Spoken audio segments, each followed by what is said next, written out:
El parche que llevan los Mongols MC no es solo un pedazo de tela, es un símbolo que vale más que la vida misma para ellos. Obtenerlo requiere sangre, lealtad y una violencia tan meticulosa que desafía cualquier ley. No estamos hablando de simples moteros, estamos hablando de una hermandad criminal, forjada a golpes, balazos y rituales que harían retroceder incluso al más valiente. No nacieron para pedir permiso, fueron rechazados y despreciados, así que impusieron su propia ley. Levantaron un imperio justo en los lugares donde no eran bienvenidos y cada territorio que han pisado lleva su huella. Han sobrevivido a infiltraciones del FBI, operaciones internacionales, guerras con otras pandillas y alianzas con el crimen organizado. Y aún así, mantienen un código de silencio que ni la justicia ha podido romper. Esta es la historia de los Mongols Motorcycle Club.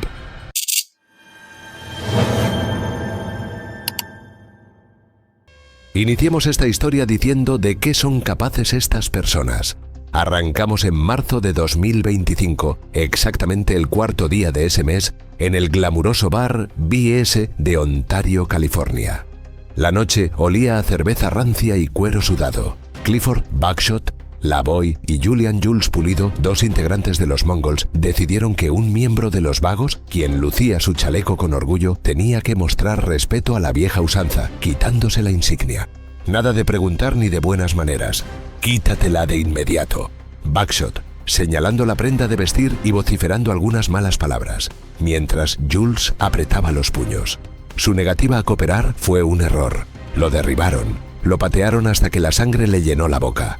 Cuando intentó huir, Jules le vació el cargador por la espalda. La puerta del bar se abrió con su cuerpo y la acera se tiñó de rojo. Luego, el par de moteros huyeron, pero el asesino, brillante como él solo, se puso la misma ropa del crimen. Pasaron 9 largas horas siendo perseguidos, hasta que estampó su Dodge contra una zanja. El primero, más prudente, durmió en casa hasta que lo arrestaron el mes siguiente. La fiscalía habla de extorsión, de asociación ilícita. Aquí solo hubo una regla. El chaleco se defiende, aunque cueste la vida. Y los mongols no dejarían de beber, pelear y matar, como los vagos en realidad. Pero si creías que la violencia se quedaba en este único episodio, olvídalo. Ellos no solo mantienen una relación tóxica con los vagos, sino con los ángeles del infierno. Y los métodos para dirimir diferencias son llamativos. 17 años antes de los últimos eventos, ahora en San Francisco, California. Stony Ablett, un mongol del capítulo de Modesto, entró en un bar del Mission District con su cuchillo militar y su Magnum 357. Llevaba el parche completo del club al que pertenecía. Mark Papa Guardado, presidente de la organización rival en la ciudad, no iba a tolerar esos colores en su territorio. Lo esperó afuera. Hubo pelea, cuchilladas y un disparo. Guardado cayó. Stony huyó en moto, dejando el cadáver a menos de 2 kilómetros del Clubhouse de Los Ángeles. 15 días después, 3 bombas caseras reventaron en el jardín del presidente de los Mongols en San José. Posible represalia, anunció la ATF. No hubo muertos, solo carros destrozados. Ablett, en lugar de esconderse bien, se entregó en Oklahoma. $5 millones fueron su fianza. Lo condenaron por asesinato para favorecer el crimen organizado y 3 cargos por armas. En 2012, un juez le regaló 3 cadenas perpetuas, 2 juntas, una aparte, porque en este mundo la guerra no es solo de palabras, es de armas, pólvora y rencores que se revuelven en cada reunión. Y no, estos tipos no se limitan a sus guaridas. La Semana de la Moto, esa gran fiesta para amantes de las 2 ruedas, se suele convertir en un campo de batalla, con tiroteos en gasolineras y disturbios que riñen con la seguridad de cualquier civil que pase por ahí.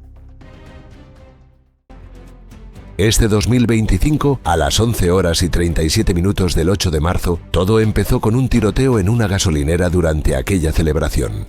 28 miembros de los Mongols, plenamente identificados, se dedicaron al deporte local. Pelea, balazos y mucho desastre contra los Warlocks, otros rivales. 2 moteros cayeron acribillados como resultado. 59 hombres se golpearon, dispararon y aterrorizaron a civiles que solo querían repostar. La escena fue digna de un mal western. Cuero, metralla y el FBI corriendo detrás de ellos. Tanto así que en un arranque de creatividad lo llamaron Operación Carne Mongol. Agentes allanaron el Clubhouse en Edgewater y 14 casas repartidas entre condados. Jason Carley, agente especial, soltó su discurso prefabricado. Hemos hecho más segura Florida. Mentira. Solo habían metido en furgones a unos tipos con chalecos de cuero y antecedentes. Algunos ni siquiera estaban arrestados todavía, como si la prisa por el titular superara a la justicia. La lista de detenidos sonaba a casting de reality show. Un tal Kevin Cool, un Clinton Neil Walker, de quien se sabe que ya había sido fichado antes, y Gage Alexander Wilson. Y para terminar esta recopilación de horrores, hay que irse a Clarksville, en 2015. Stephanie Bradley supo demasiado, o quizá demasiado poco, porque James Wesley Frazier, Jacob Ort, Joel Aldrich y compañía, integrantes del club, decidieron darle una lección que no olvidaría. Primero, un secuestro express. La sacaron a punta de pistola de una casa móvil en Clarksville, Tennessee, mientras rogaba por su vida. Luego, un viaje en una Dodge Durango negra hasta el cementerio King's Brandon. Finalmente, Ort vació media carga de balas, 8 para ser exactos, antes de que Aldrich, siguiendo órdenes de Frazier, le diera el tiro de gracia entre lápidas. Todo por si acaso. Según ellos, la señorita les había robado drogas, dinero, armas y cometido el pecado capital. Hablar de más en Facebook. Lo más irónico fue que tardaron 15 meses en encontrar el cuerpo. 2 años después de tan barbárico homicidio, a Stephen Cole, un miembro con poca ética para el robo de motos, le clavaron una estaca de camping de 25 centímetros en la cabeza. La espeluznante ceremonia ocurrió en un cobertizo en Kentucky, después de una sesión de tortura casera. No fueron los únicos. Hubo secuestros en hoteles de Nashville, invasiones de hogares, rehenes a punta de pistola. De esa manera, unos 6 hombres, todos motorizados del bando que nos ocupa, habían convertido Tennessee y Kentucky en su parque de diversiones violento. Así son ellos. No por nada son una de las bandas de motociclistas fuera de la ley más reconocidas de los Estados Unidos. Fueron fundados 20 días antes de la Navidad de 1969. Mientras por aquellos lados se preparaban para la visita de Papá Noel, un grupo de veteranos hispanos de Vietnam en Montebello, California, se agruparon para fundar el Mongols Motorcycle Club, porque los ángeles del infierno no aceptaban miembros no blancos y estos muchachos tenían algo que demostrar. Su primer presidente, Luis Costello, eligió el nombre inspirado en los mongoles históricos, especialmente Genghis Khan. Disciplina, habilidad táctica y eficiencia despiadada. Era lo que tanto admiraba de aquella sociedad. En realidad, abrazaron la condición de forajidos y la criminalidad. Y Alfonso, el Grande Acebes, ex paracaidista de la 101ª Aerotransportada, se encargó de que el espíritu guerrero no decayera. Solo 5 años después de su fundación, ya se habían declarado oficialmente fuera de la ley, votando por sumergirse definitivamente en un estilo de vida delictivo. Se expandieron rápidamente por varias regiones del estado, incluyendo Los Ángeles, San Diego, Bakersfield y los valles de San Fernando y San Gabriel, estableciendo secciones y reclutando agresivamente, a menudo dirigiéndose a reclusos de prisiones como la Colonia de Hombres de California. Respecto a sus métodos de iniciación y ascenso, sobra decir que no basta con tener una moto, chaqueta de cuero y tatuajes chungos. Hay que pasar por un vía crucis que haría sudar hasta al más duro. Su cultura interna parece una mezcla bizarra de rituales satánicos con novatadas grotescas. Y gracias a investigaciones encubiertas y cargos federales, se sabe que primero se debe ser el becario del club, haciendo múltiples tareas, limpiar motos y hacer recados. Y no podía faltar uno de los ritos más degradantes. Algunos se ven en la obligación de servir de papel higiénico para sus superiores jerárquicos durante 1 año o más. Sí, has escuchado bien. Para no desagradar a nadie, prefiero no ser más escatológico. Todo sea por demostrar lealtad. Pero eso no es todo. Existen también las llamadas fiestas de alas, donde las aventuras íntimas se transforman en una especie de deporte extremo. Allí, algunos miembros obtienen los llamados parches de alas, según sus, digámoslo así, hazañas sexuales. Por ejemplo, el parche verde se otorga a quien se acueste con una mujer con enfermedades de transmisión sexual. Moradas por dedicarse a conductas aberrantes como mantener relaciones íntimas con mujeres muertas. Sí, Suena espantoso, aunque mientras otras organizaciones se pelean por territorios o drogas, ellos compiten por el título de intentar ser los más macabros motociclistas de la historia. Estas prácticas extremas no solo son grotescas, sino que refuerzan un sistema interno de control por terror, violencia pura y lealtad impuesta a punta de tortura. El lema "respeta a pocos, no temas a nadie" sustenta esta mentalidad, animando a los miembros a ser implacables y ferozmente leales. Cualquier cosa vale por la hermandad y por el morbo colectivo. Igualmente, los aspirantes a ingresar participan de reuniones llamadas iglesia, las cuales obviamente nada tienen que ver con rezar y deben pagar cuotas mensuales. Así filtran a los débiles y crean una banda de hermanos unidos por el trauma compartido. Naturalmente, ya que sus orígenes se remontan al rechazo de los ángeles del infierno, la primera gran rivalidad fue dirigida contra ellos. Esta animosidad se intensificó notablemente después del 11 de marzo de 1977, cuando el Anaheim Convention Center fue testigo de un intercambio poco convencional. No solo se negociaban repuestos de motos, sino golpes entre unos y otros moteros. Todo porque Chester Bud Green, un ángel expulsado por cantar como canario en un juicio de homicidio, se había refugiado con los Mongols, e igualmente con la exmujer de un socio de su antiguo club. El resultado fue una pelea épica, donde 9 ángeles, contrario a lo esperado, humillaron a una multitud de sus adversarios antes de escapar. La policía solo atrapó a los perdedores, porque en la delincuencia organizada hasta las derrotas son injustas. Pero el verdadero drama comenzó después. Nuestros protagonistas, dolidos como niños a los que les quitan el juguete, adoptaron el parche de Bottom Rocker de California en sus chalecos. Un detalle insignificante para cualquiera, aunque para los enemigos fue una verdadera ofensa en sus narices. No podía ser de otra forma. Reivindicaba sus pretensiones territoriales sobre el sur, arrebatándolas del control enemigo. El 7 de julio, estos últimos declararon la guerra formal, y lo que siguió fue un verano sangriento. Balaceras, bombas y funerales explosivos. Literalmente, volaron una morgue durante un velorio. También hubo 5 muertos, incluyendo al presidente de los Mongols, Emerson Morris, y a un adolescente que solo estaba en el lugar equivocado. Fue una época en la que se involucraron en diversas actividades delictivas como el tráfico de narcóticos y en particular metanfetamina, robos y la posesión de armas de fuego. Todo ello financió su estilo de vida y reforzó su reputación como grupo del crimen organizado. Los años seguían pasando y ellos fortalecían su posición como la pandilla de motociclistas ilegales dominante en el sur de California, al arrebatarle el control a sus antiguos rivales, quienes osaron no aceptarlos en sus filas en un principio. Este cambio territorial fue resultado de un tratado de paz a regañadientes en el que los ángeles del infierno cedieron ese territorio al grupo contrario, manteniendo los primeros el control del norte, dividiendo así el territorio estatal entre ambos clubes para poner fin al costoso conflicto.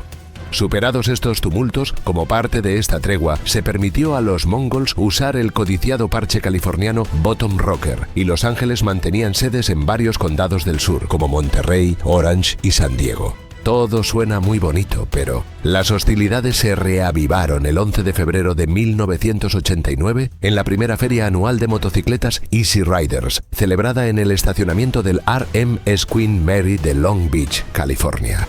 Aquel debió ser un día de admiración, dirigida a motores relucientes y cervezas frías. No obstante, los participantes de ambos bandos tenían otros planes.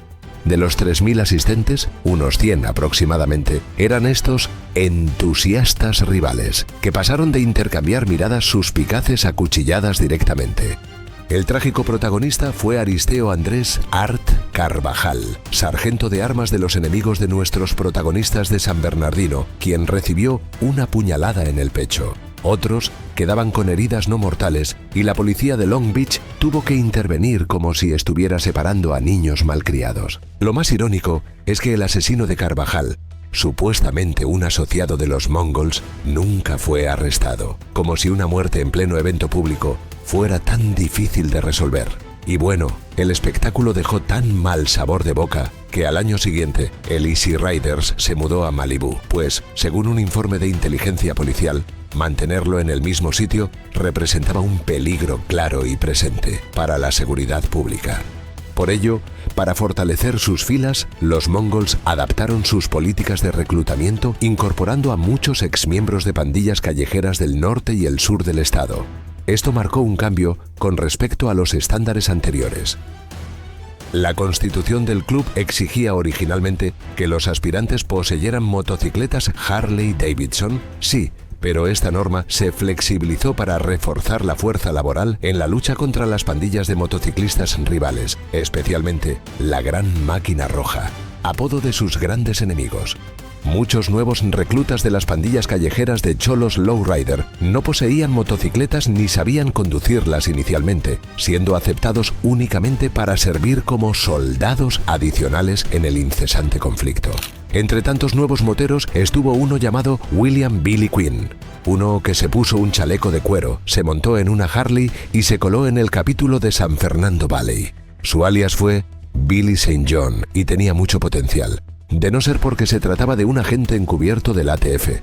Durante 28 meses, este infiltrado no solo se ganó su parche de miembro pleno, sino que ascendió a tesorero del capítulo. Para él, no fue una experiencia muy grata. De hecho, lo recordaba en los siguientes términos: cuanto más violentos, duros y crueles los llames, más felices están.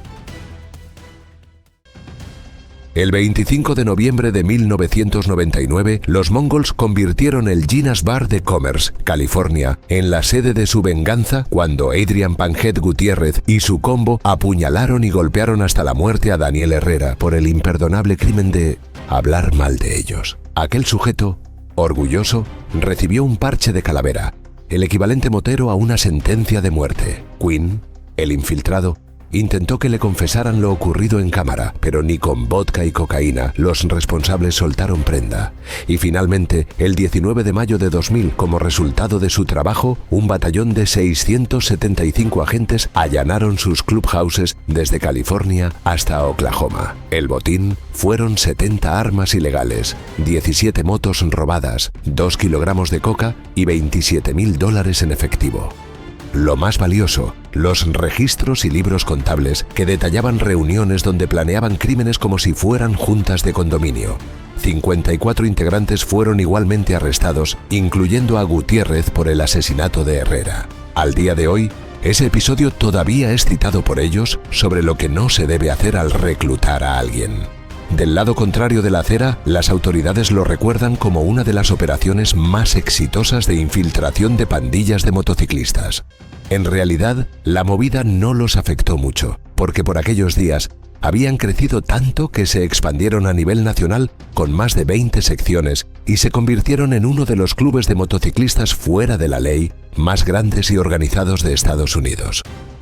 Un avance significativo para ellos en el nuevo milenio fue la expansión más allá de las fronteras estadounidenses. Hacia finales de la década y principios de la siguiente, establecieron secciones internacionales, especialmente en países como Australia, Dinamarca y Alemania. En Australia, particularmente, esta expansión adquirió especial relevancia cuando absorbieron el Club Finks en Queensland, quienes estaban acorralados por las draconianas leyes antibandas de esa región, sumando aproximadamente 400 nuevos miembros y convirtiéndose en uno de los clanes de forajidos más poderosos del país. La razón era simple: el gobierno australiano los tenía en la mira como organización criminal, aunque no había puesto tanto énfasis en los mongols todavía. Y sorpresivamente, cambiarse el chaleco fue como pulsar el botón de reinicio ante la policía por un tiempo. Mientras, el Harrah's Casino de Laughlin, Nevada, cambió ruletas por navajas durante el Laughlin River Run, el 27 de abril de 2002. Y es que los eternos enemigos llevaron su rivalidad a las mesas de blackjack. Todo comenzó cuando los mongols, como buenos anfitriones, visitaron el Flamingo Hilton para molestar a los otros. Luego, en el Golden Nugget, intentaron bloquear una moto exhibida por ellos. La verdadera fiesta empezó a las 2:15 de la madrugada en Rosas Cantina, donde 75 moteros convirtieron el bar en un auténtico zafarrancho. Cuchillos, botellas, sillas y hasta cadenas volando. El marcador final no era de extrañar: 3 muertos, de los cuales 2 eran enemigos baleados y un propio apuñalado, 16 heridos graves y, para remate, un tiroteo extra en la Interestatal 40. La policía, con solo 2 agentes asignados, vio el espectáculo como quien presencia un tornado, impotente y rezando por sobrevivir. Luego, las fuerzas del orden intensificaron las operaciones contra ellos, por supuesto, basados en el trabajo encubierto realizado por William Billy Quinn. La verdad, la ocurrida el 21 de octubre de 2008 no fue menos exitosa que la anterior, y es que el gobierno estadounidense les dio un golpe de realidad. 110 órdenes de arresto, 160 allanamientos y un ejército de agentes federales dispuestos a convertir sus clubhouses en escenas de crimen. La Operación Lluvia Negra, como la llamaron, logró que durante 3 años 4 agentes del ATF se infiltraran a tiempo completo, pasando pruebas de polígrafo y entrevistas con investigadores privados. Incluso llevaron a novias, que en realidad eran otras 4 agentes encubiertas, a las juntas, donde se discutían desde rutas de narcotráfico hasta cómo silenciar testigos. Pero al amanecer de aquel día, equipos tácticos asaltaron propiedades en 6 estados. Entre lo incautado había múltiples motos y chalecos, más de 3 kilogramos de metanfetamina y $153.000 en efectivo. Y falta el golpe maestro: un juez les prohibió usar su logo. Rubén Doc Cavazos, el entonces presidente nacional, cayó con una condena de 14 años. Los medios, por su parte, convirtieron la redada en un circo con America's Most Wanted, mostrando imágenes exclusivas, aprovechando la euforia del momento. Para 2019, el clan había crecido a aproximadamente 5.000 miembros con todos los parches, con secciones repartidas en al menos 14 estados de los Estados Unidos y 25 países de varias partes del mundo, lo que lo convirtió en el tercer club de motociclistas fuera de la ley más grande del mundo, después de Los Ángeles del Infierno y los Outlaws. El 11 de julio de 2020, casi a medianoche, el estacionamiento de Jake's Roadhouse BBK en Arvada, Colorado, se convirtió nuevamente en espacio de lucha entre mongols y ángeles del infierno. El detonante del nuevo enfrentamiento entre viejos enemigos probablemente fue un gesto que no cayó bien o una cerveza derramada. William Kelly Henderson, del bando rival, recibió el plato principal: plomo hasta morir. 2 de sus compinches salieron heridos. Un samaritano que intentó ayudar acabó apaleado con casco y atropellado por una moto. Y como si el desastre no fuera suficiente, Ryan McPherson, cantante de Nightwolf, quiso ser héroe y se ganó una fractura de cráneo y coma postizo. La policía local, con ayuda federal, sirvió su propia venganza fría. 10 mongols fueron arrestados en 4 estados. A la par, Shane Bowden, uno de los Sphinx asimilados en Australia y eterno problema para el orden público australiano, eventualmente quiso revivir a los Sphinx, hasta que fue expulsado de su nuevo club y lo ejecutaron en 2020. A ver, después de su expulsión, sobrevivió milagrosamente a un atentado en Melbourne, pero se empeñó en resucitar a los Sphinx. Luego, la madrugada del 12 de octubre de ese mismo año, recibió el mensaje más contundente: 21 disparos en solo 13 segundos frente a su casa en Pimpama, Queensland. Resulta que nuestros protagonistas, que no son de medias tintas, enviaron a 2 sicarios con fusil y escopeta a darle el retiro permanente. La masacre ocurrió con su pareja y 2 niños dentro de casa. Esto desató 7 arrestos, incluyendo a su presidente en Brisbane, Ian Crowden, y una guerra entre excompañeros con incendios, tiroteos, peleas callejeras y órdenes de disparen al verlos en Queensland. Y esa es la situación actual de los Mongols MC, franquicias en todos los continentes y un menú de ilegalidades que incluye narcotráfico, robos y extorsiones. Con entre 2.500 y 5.000 miembros globales activos, esta banda fundada hace más de 50 años ha logrado ascender y consolidarse. David Santillán ha sido una de sus figuras más importantes en los últimos tiempos.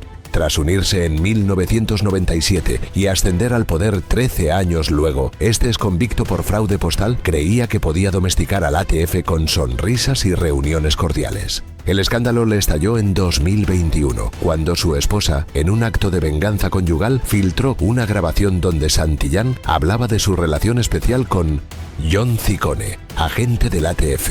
La excusa de que solo era para reducir la presión policial no convenció al club y lo expulsaron más rápido que un prospecto que olvida pagar la cuota.